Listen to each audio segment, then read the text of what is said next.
Bueno, seguimos con el taller. Este es el tercer video del primer taller, que es las bases de la bioneuroemoción. Bueno, el que nos toca, ya hablamos de Bruce Lipton, de Hammer, un poco de Enric. El que nos toca es Salomon Selam. Salomon Selam es un médico y psicólogo francés, no, que nació en el Líbano, pero bueno, vive en Francia. Que hizo descubrimientos como la medicina psicosomática, o sea, es el padre de la medicina psicosomática, y que, o sea, es como refrendar, o sea, aprobar casi en su totalidad las teorías de Hammer y de Lipton.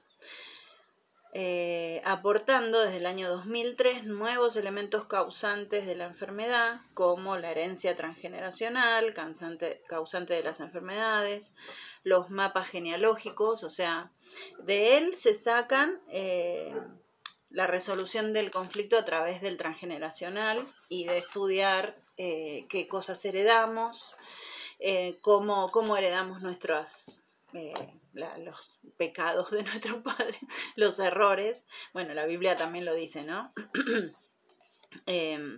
O las cosas ocultas, la información que heredamos del transgeneracional es muy importante y complementa toda esta información que necesitamos para sanar. No se puede avanzar en la vida si uno no reconoce su historia, si uno no aprende de su historia, si uno no mira para atrás solo para ver qué pasó, para ver los traumas que heredamos a través de la biología, o sea, nuestros genes. No solo heredamos la carga genética de qué color de ojos vamos a tener, o qué color de pelo, si va a ser enrulado, si va a ser lacio, si va a ser esto, si va a ser el otro. No solo heredamos eso, sino también el comportamiento, las formas de ser, las formas de expresarnos, aunque pensemos que no, porque muchas veces uno dice, no, yo no me parezco en nada a mi mamá, y yo solo eso es igual. O sea, es la actitud, ¿no? ¿Qué actitud estoy tomando? Por ahí no la tomo la actitud con mi mamá en sí, o con mi papá. La estoy tomando con los amigos, en el trabajo, con mis hijos. Es inevitable repetir las historias, es inevitable. Y en esto Salomon Selam, hay otros también, pero bueno, hay otros de los cuales Enric se nutre mucho. Es un curso de milagros, ¿no? De lo de Enric. Pero Salomon Selam, en este sentido del transgeneracional y de ver qué pasó y de ver los traumas y cómo solucionarlos y cómo hacer duelos y cómo hacer actos psicomágicos y todo eso, es un capo. O sea, si uno tiene, él viene a la Argentina, así que si uno tiene la posibilidad de poder ir y presenciar, estar en un taller de él, yo en cuanto pueda me voy a anotar. Obviamente no lo estudiamos en profundidad, sino que yo tengo algunos archivos de él que he leído, sino que bueno, lo que sirve mucho para poder darse cuenta y para poder ver con qué se relaciona si tenemos una enfermedad o un proceso biológico, ¿no? O una cuestión emocional o qué sé yo, sirve mucho el diccionario, pero no hay que quedarse en eso, o sea, el diccionario de biodescodificación, que son aplicaciones. No hay que quedarse solo con eso. Hace falta leer y a veces indagar a otros autores a ver qué dicen, porque todos aportan algo, suman, ¿no? No sé si tan distinto, pero por ahí te mandan una palabrita que te resuena más que la otra y bueno, y le encontraste la clave, ¿no? Porque como nosotros, nuestro presente está basado en nuestro pasado, porque venimos como programados en forma casi automática, o sea, nos operan en automático todos esos programas tienen un origen, y el origen es nuestro transgeneracional. Entonces, bueno, ahí está Salomón Celan con su estudio del árbol transgeneracional y bueno, está el taller del transgeneracional que ahí aprendemos a hacer el árbol. No se los puedo explicar ahora porque me llevaría bastante tiempo, pero el taller del árbol no va a ser tan largo como este porque tiene mucha información que hay que explicar para poder, bueno, cómo lo aplica Enric en su metodología, es aplicando los duelos, ¿no? Y entendiendo, aparte de, bueno, Enric también es psicólogo, y entendiendo cómo, en qué momento, cómo reaccionó tu cuerpo, en qué momento fue, y ese momento con qué depende, cómo estaba el entorno, qué cosas pasaban, qué pasaba en tu familia, cómo estabas vos con respecto a ese entorno, y bueno, ahí cambiar la información para poder mirarlo de otra manera y realizar un acto psicomágico le decimos así para no decirle duelo, porque duelo es como una palabra bastante complicada, no complicada por decirla, sino porque conlleva como que es un duelo, es una muerte, es un paso, ¿no? Es una evolución de la información y entonces vamos a esos momentos y los modificamos esa emoción que quedó atrapada, la podemos sacar. Pero bueno, hay que abrirse, ¿no? Hay que abrirse porque a veces nuestro ego no nos deja abrirnos, nos mantiene en una cuestión así muy rígida de no, yo soy buena y trato de hacer el bien, sí, obvio, todos piensan eso, la mayoría de la gente piensa que es bueno, Hitler también pensaba eso, todos piensan eso. El asunto o pensar que uno es malo, ¿no? Y no tiene nada bueno tampoco. O sea, todos tenemos todo. Todos tenemos absolutamente todo. Entonces, poder descubrir esa parte oscura nuestra, que es la que una parte la heredamos, otra las vamos como desarrollando en la vida, escondiendo, ocultando, reprimiendo emociones, todo eso que metemos abajo de la alfombra, que para qué, o sea, para que no nos juzguen, para que no nos castiguen, ¿no? Porque el juicio, el castigo, todo eso, que también lo vamos a ver cuando toquemos el transgeneracional. Bueno, la que le sigue es Helen Schumann, que es la que es la autora y narradora y canalizadora del libro Un curso de milagros. Bueno, publicado en 1972, este libro tardó 9 años en escribirse o en plasmarse. Es utilizado en muchas ocasiones por Enric Corbera para explicar las bases de la bioneuroemoción y el funcionamiento del inconsciente humano. En realidad, no es la autora, ya que asegura que una voz le dictó el libro durante los 7 años que tardó en escribirlo. Era judía y además agnóstica, o sea, al principio de su vida fue judía, después también fue católica un poco porque las nanas, sus niñeras la llevaron a la iglesia y la bautizaron y la tomó la comunión, todo, porque los padres eran judíos pero no eran judíos practicantes. Después ella, cuando creció, se hizo agnóstica, después ya se hizo atea, pero antes de fallecer dijo que, aunque no creía en Dios, todo lo que había escrito era cierto, porque todo lo que ella le había pasado era verdad, no era un invento de su vida. Y bueno, y acá voy a hacer una pausita para explicarles bien, voy a acomodar, porque yo los talleres no los preparo mucho, más. O sea, sí tengo el archivo que me sirve de guía, pero los voy haciendo así a medida que va fluyendo, ¿no? Y siempre hice lo mismo y bueno, al que le gusta bien y al que no, lo lamento. y será así porque no me sale preparar los talleres, no me sale. Y no, nunca lo hice, y la única vez que lo hice me sentí muy mal, entonces no hago eso.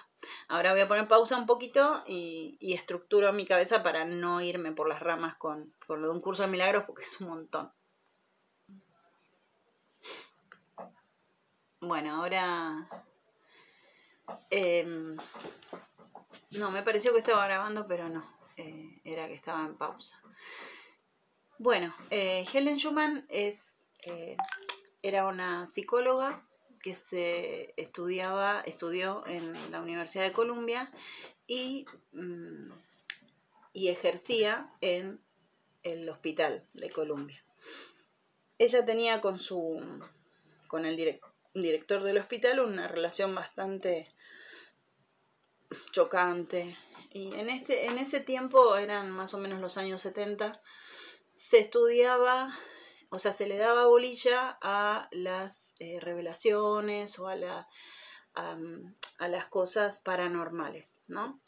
Y ella en un momento empezó, no sé si desde antes o en esos momentos, en ese tiempo que empieza a desarrollar todo esto, empezó a sentir que había una información, ella dice que es como una voz, pero no es una voz que le habla, sino que es como una información que le venía y que le insistía de hacer un curso de milagros, de escribir un curso de milagros.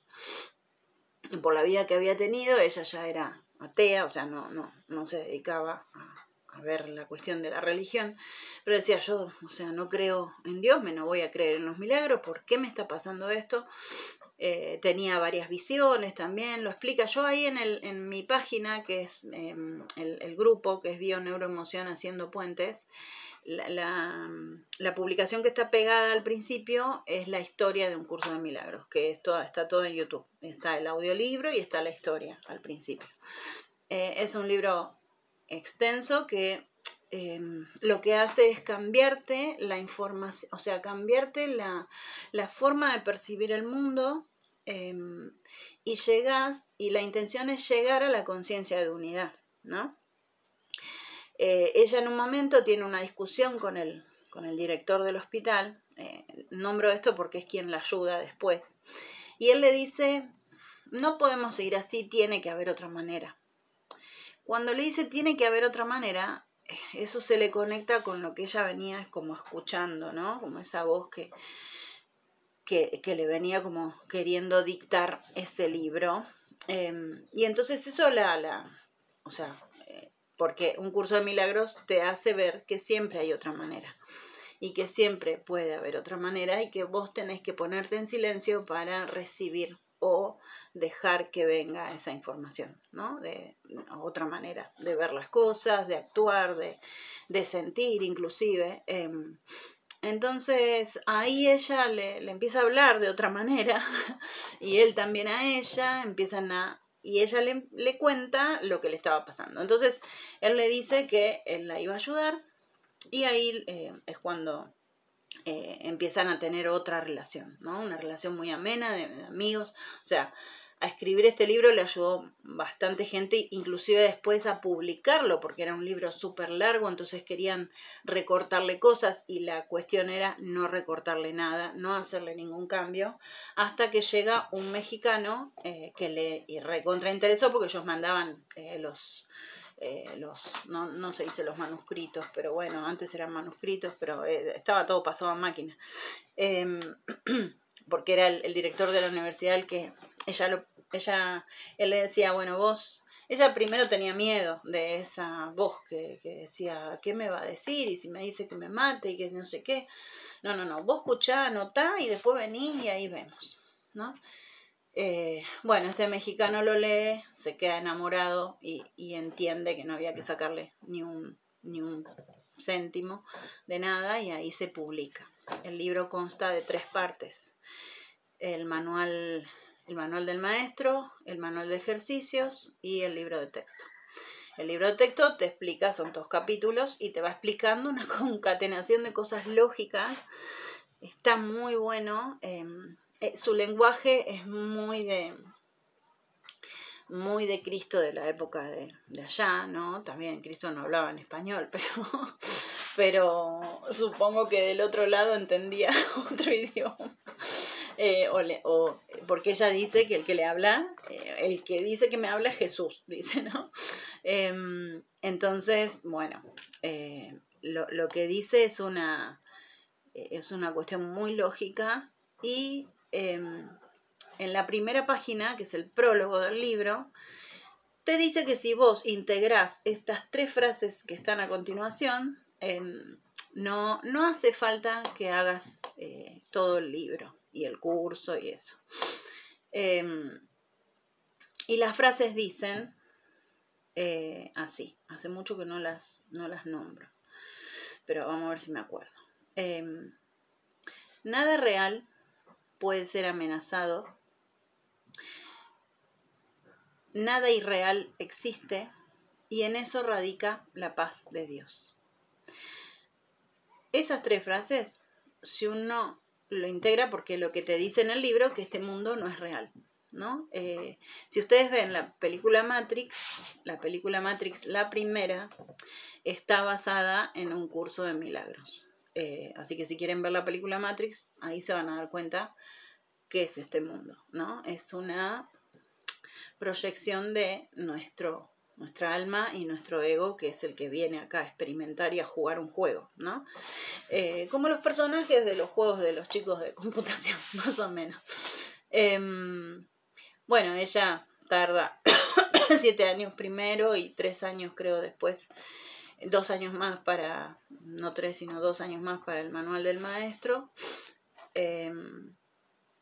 Está en audiolibro. Yo cuando lo hice, o sea, cuando lo empecé a hacer, me ponía el audiolibro todas las noches, unos dolores de cabeza me agarraban. Creo que por ahí es necesario para entender la conciencia de unidad, pero cuando uno empieza a entender, por ejemplo, el primer ejercicio es donde vos posás la vista, es eso que está ahí no es real. Esta computadora no es real, vos no sos real, este teléfono no es real, yo no soy real, esa puerta no es real, nada es real. Entonces te hace hacer eso por tantos segundos para que vos empieces a interiorizar y a integrar esa información, ¿no? De que este mundo, a pesar de que parece muy real y concreto, es una manifestación de nuestro potencial y del poder que tenemos de manifestación, porque somos hechos a imagen y semejanza, que es creador, origen, fuente, como uno quiera llamarle. En un momento dijo, ¿quién soy? Bueno, ahí está la lógica global convergente. Yo cuando empecé a hacer la lógica global convergente, esto no está dentro del ¿cómo se llama? Del archivo porque no es parte del curso de Henry Corbera, no es parte de las bases de Henry Corbera, pero la lógica global convergente la desarrolla una alumna de Henry Corbera, que está rechapita, Alejandra Casado, y ella a partir del desdoblamiento del tiempo desarrolla la lógica global convergente. Yo estaba haciendo un curso de milagros cuando ella saca su primer video en el año junio del 2013, y a mí me hacía todo el sentido que era lo mismo que un curso de milagros, pero en un momento vos tenés que soltar todo eso. O sea, un curso de milagros sirve para ubicarte y saber que esto es un juego, que este mundo no es real, pero que también depende de vos, de cómo por algo venimos acá y para algo venimos a experimentar, a desarrollar nuestro potencial, a un montón de cosas que tenemos que aprender y que no sabemos, mientras las leyes universales siguen funcionando y las leyes que nos operan siguen funcionando, y las vamos descubriendo de a poco a través de la ciencia, de la no ciencia, de la pseudociencia, no importa cómo se llame. Si sirve, sirve, ¿no? Pero bueno, hay que tener ese cuidado de ir tomando conciencia despacio, porque si la gente toma conciencia de golpe también puede ser perjudicial si no sigue un caminito, ¿no? Esto de andar diciéndole a todo el mundo que no sé qué, que esto, que el otro, que no, que las 5 leyes lógicas, porque si vos tenés esto... Bueno, yo tenía un amigo que era así y yo lo retaba porque, bueno, sigo teniendo a mi amigo, lo retaba porque le decía, no, pará, o sea, vos no podés decirle a la persona que entra a tu negocio que tiene, no sé, el brazo torcido porque es un conflicto con el de padre, con el hijo, porque puede ser que la persona al tomar conciencia le haga una, ¿cómo se llama? Una reparación en su cuerpo, y si no tiene la información correcta, o sea, si no tiene y entiende que su cuerpo no se pone enfermo, sino que se repara o se desgasta o multiplica la célula, bueno, va a ser jorobado. Entonces, bueno, el desdoblamiento del tiempo también tiene que ver con, o sea, está como un poco conectado con la misma información. Hay como una conexión entre estas cuestiones, ¿no? De ver esta vida, o sea, nosotros somos partículas, y esas partículas y esa energía está manifestada acá. Y estamos como bastante dormiditos. Por eso se dice el despertar, el despertar. Acá en este plano no hay nadie despierto. Lamento comunicarles, pero en este plano no hay nadie que esté despierto. Sí hay gente dándose cuenta lo dormida que estaba en algunas cosas, en otras sigue dormida, porque en tanto en cuanto yo le eche la culpa al afuera de lo que me pasa, obviamente el afuera es una interacción conmigo. Pero si yo digo, me pasa esto, porque el otro, porque aquello, porque la industria farmacéutica, porque obviamente, o sea, es un poder mundial, pero también yo tengo mi poder, y el otro también tiene su poder, y el otro también, y el otro también. Entonces, creo que la modificación de este sistema injusto, muy injusto y muy desigual, lamentablemente o por suerte, no sé, viene para mí, o sea, para mi visión y mi manera de ver, viene modificando de a uno, ¿no? La visión que tenemos. Y no es fácil, no es fácil el camino de esa modificación, y aparte va en contra de un montón de cosas establecidas, ¿no? Que ya vamos a ver en el camino de este taller. Bueno, Carl Gustav Jung. Carl Gustav Jung es un psicólogo, yo creo que lo escucharon nombrar, psicólogo suizo que aportó en la época de Sigmund Freud también revolucionarios descubrimientos con la existencia de la sombra y la polaridad, o sea, el espejo, ¿no? El espejo, si yo me miro al espejo, el espejo me va a mostrar mi imagen, pero esa imagen va a estar dada vuelta, o sea, está girada. Entonces, cuando me miro al espejo del otro, es importante que yo me dé cuenta que estoy viendo, o sea, me estoy viendo a mí mismo, pero lo que yo oculto, si hay algo que... Tanto veo lo positivo como lo negativo. Si hay algo que me da bronca, el detonante es la bronca, o lo que me hace ruido, lo que no soporto, lo que odio, lo que... Eso es el detonante para que yo me pueda mirar en ese espejo. Y voy a ver, la forma es ver qué actitud del otro, yo igual voy a hacer un taller relacionado con eso, un pequeño taller, de cómo usar eso y de dónde viene toda esta información, para poder verme a mí mismo, ¿no? La actitud, ¿qué actitud me molesta, me pone loco, me da bronca? ¿Qué actitud? ¿Qué actitud? ¿Qué es lo que hace? ¿Qué no hace? ¿Qué pienso que le falta o que no le falta, o que le sobra o que no le sobra, o que esto, que el otro? Todo lo que me dé, bueno, ahí me tengo que ver. ¿Qué actitud tengo yo, que es la misma actitud o misma forma de ser? ¿No escucharon que a veces dos amigas o amigos que se pelean y los demás dicen, esos dos se pelean, son iguales? Pero entre ellos dos no saben que son, o sea, no se ven iguales. O un hijo con un padre y que el hijo se pelea con el padre con el hijo y los demás de la familia dicen, ¿son iguales? Bueno, porque ninguno asume eso que proyecta en el otro. Ninguno quiere asumir, porque está el juicio de por medio y la condena, la autocondena de que si yo soy así de mierda, entonces merezco morirme o merezco que me condenen para toda la vida o merezco toda esa... Bueno, para poder sanarse hay que olvidarse de todas las condenas y para sanar todo esto, ¿no? Hay que cambiar la condena por la reparación de los errores. Porque nosotros estamos acostumbrados al juicio, la condena, ¿no? O sea, hay una situación, la juzgamos y la condenamos. El juicio es inevitable porque uno, para poder vivir, tiene que juzgar, evaluar si esto me conviene, si no me conviene, si es bueno, si es malo. Eso nos viene de la cueva, de cuando íbamos a, no sé, a comer un conejo y a cazar un conejo, ¿y qué me conviene, el conejo o el mamut?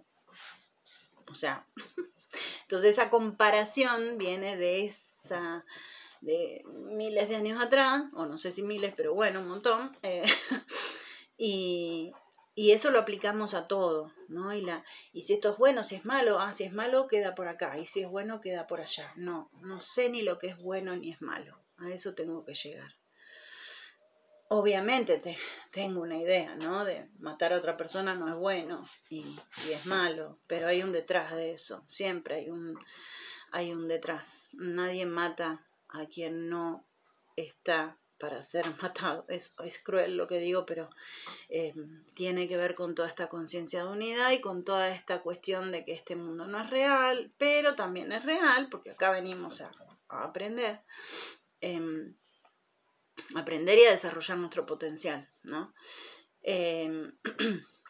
Bueno, entonces esa actitud me la tengo que ver en mí, o esa cuestión que yo puedo proyectar o sea, que veo la actitud o qué hace, ¿no? Por ejemplo, alguien que se la pasa trabajando y sacrificándose y bueno, y nace un hijo, o tiene un hijo, o un hermano que se la pasa acostado descansando. Y entonces el que trabaja y se sacrifica le va a dar bronca lo que el otro hace. Y entonces, ¿cuál es la actitud que tengo que ver? Que yo lo tengo juzgado en mí, el descansar, ¿no? El poder descansar, el poder disfrutar de la vida. Nos cuesta un montón porque nos metieron en la cabeza que hay que sacrificarse para tener las cosas. Y más cuando venimos de la educación judeocristiana y todo eso, y la culpa y el sacrificio y entonces el otro hace lo que yo no me permito. ¿Qué tengo que hacer? Aprender de ese espejo y permitirme descansar, permitirme. Como la persona que dice siempre que sí y la otra que dice siempre que no, y las dos se van a juntar, se van a atraer. Y entonces la que dice siempre que sí, que yo soy una, que era así, tiene que aprender a decir que no. Y mi ex era el que decía siempre que no y yo siempre que... Entonces ninguno de los dos. Eso fue una de las causas de separación. Que no podíamos aprender uno del otro. Entonces, claro, nos cuesta vernos en el espejo del otro, ¿no? El espejo, que es esa polaridad, el inconsciente, que es todo lo que heredamos de nuestro transgeneracional, mostrando además la figura del inconsciente colectivo en la sociedad humana, del que más tarde se haría eco otros científicos del siglo XXI, como Rupert Sheldrake, Fritz Albert Popp, con los campos morfogenéticos, que ahora lo vamos a ver. Bueno, todo eso, por ejemplo, yo estoy haciendo una formación con Fernando Callejón. Mi mirada siempre fue a través de hacer un curso de milagros y que iba, como que uno va en contracorriente un poco con todo esto, porque siempre estás mirando el detrás de la escena, el detrás de que si te roban, ¿en qué te estás robando? Entonces a alguien que le robaron le preguntan ¿en qué te estás robando? Y te quiere tirar con así de una, ¿no?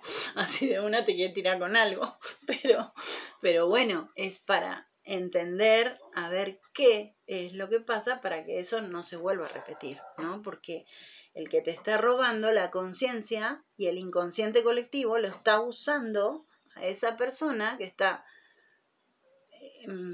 mentalmente, emocionalmente, físicamente más abierta a recibir una orden de ese estilo, que vaya y robe por algo, y siempre tiene un contexto, para que a ver si vos te avivás en qué te estás robando. O sea, el otro se convierte en que te está haciendo un favor y le tenés que agradecer. Después uno termina agradeciendo esas cosas que le pasaron, porque a veces no aprendemos, ¿eh?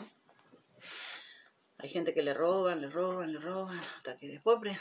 Bah, no sé si aprenden o siguen y siguen. Y aparte el mundo está... hay muchas causas, ¿no?, que convergen ahí. Pero tiene que ver que hay una conciencia individual, hay una conciencia familiar y una conciencia social. Y cada una está inmersa en la otra y todas están conectadas, ¿no? Esa conexión tiene que ver con nuestra conciencia individual, con la social y nuestras células. Muchas de nuestras células, cuando hay un cáncer terminal, se comporta como se comporta la sociedad, con mucha violencia, con mucha, querer eliminar al otro a como dé lugar, y yo vivir para siempre, o que mis ideas vivan para siempre y no bajarme de ahí y no... Bueno, hay mucho de eso. Carl Gustav Jung es uno, de ahí se toma, de Carl Gustav Jung se toma para hacer los ejercicios o para aplicar la bioneuroemoción, se toma esto, ¿no? La polaridad, el espejo, sombra, a aprender todo eso. Bueno, después, por ahora, este video va a ser más cortito, lo voy a terminar acá y después seguimos con Jean-Pierre Garnier Mallet, el desdoblamiento del tiempo y todo lo que falta. No falta tanto todavía, pero bueno, faltan algunos. Bueno, nos vemos en el próximo.